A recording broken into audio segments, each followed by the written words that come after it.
Kaftan TV Yorùbá ṣàfojúsùn ayé tó rẹwà. tọ ọ̀dà ẹjẹ́ wọn á ṣe báyìí kó tó di pé mọ̀ béèrè àwọn ìbéèrè ẹgbẹ́ ló ń kọ́ pa padà. ok. bàmí àgbàlá ẹgbẹ́ ló ń kọ́ pa padà.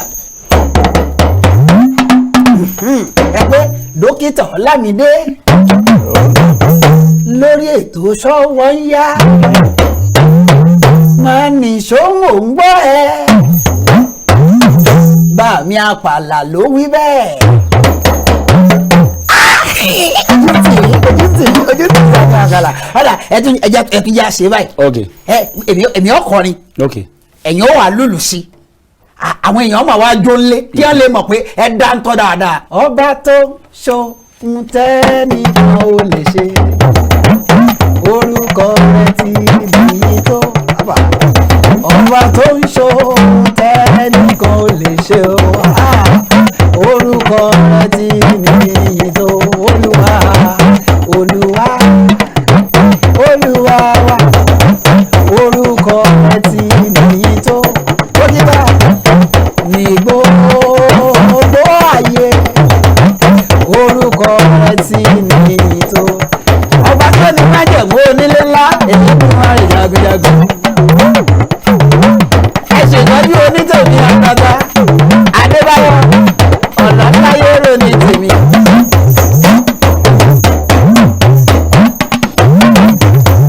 Adébáyọ̀ tí mo kọ́kọ́ rí sàmọ́dá gbọ́jọ́ gbogbo ẹ ṣètọ́jú sífìnà dúró ọ̀nà táyé rò ní tèmi.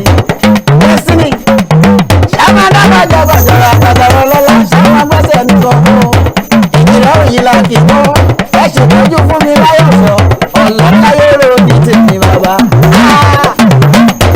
sàmọ́gbọ́sẹ̀ nìkan fún mi láyọ̀ tí mo wà lóde bóyá mo ti wọ́n báyìí olórúkọ yìí kọ́ sàmọ́dá gbọ́jọ́ gbọ́jọ́. ọba tó ní gbogbo àgbáyé èyí tó máa rè jagunjagun ó yẹ ọba tó ń so ẹni kan ò lè ṣe àbá orúkọ rẹ̀ ti nìyí tó. ọba tó ń so ẹni kan ò lè ṣe orúkọ rẹ̀ ti nìyí tó. ó yá bàbá arúgbó ọjọ́ òun ìrẹ̀ ló yẹ láti gba òǹkọ̀ ìrẹ̀ ló yẹ.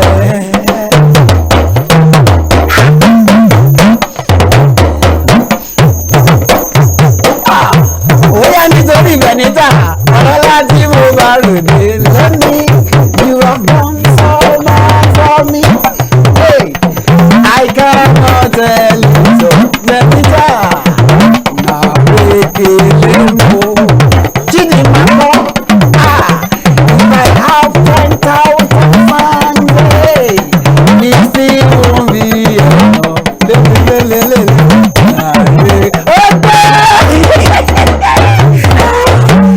bá mi àkàlà. yes sir. lọ́wọ́ yín rọ̀ tó yìí. Ọlọ́run ni. ó lágbára Ọlọ́run ni. bẹ́ẹ̀ ni. yín máa sọ pé ìyàwó yín náà ṣọlọ́run ni ìyàwó yín náà. Ọlọ́run náà ni o. Kaftan TV Yorùbá ṣàfojúsùn ayé tó rẹwà.